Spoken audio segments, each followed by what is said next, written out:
Hello guys, আমি আশিস বলছি পুরুলিয়ারলে। তো আপনাদেরকে একটি আজকে হাটের ভিডিও দেখাবো, চারশোড়া হাট। সেখানে দেশি মুরগের হাট এবং মুরগের আসরও হয়। তো ভিডিওটা বেশি বড় না করে ছোটোর মধ্যেই দেখাবো। তো আপনারা কন্টিনিউ ভিডিওটা দেখতে থাকুন যে কেমন কেমন কোয়ালিটি মুরগ নেমেছে ওখানে, এবং হাটটি বসে প্রতি মঙ্গলবার।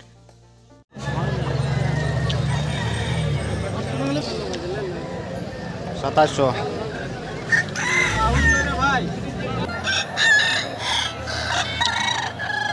1500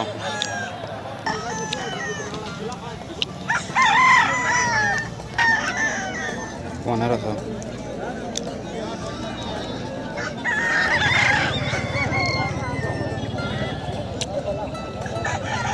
1000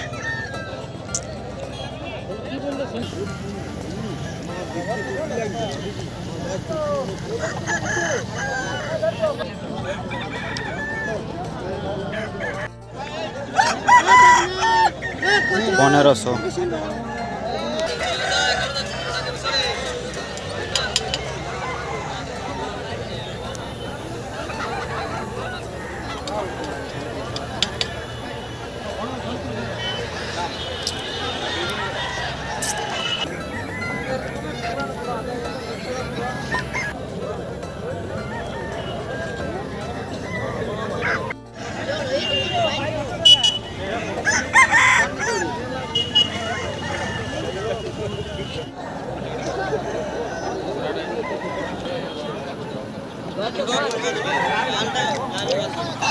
Go.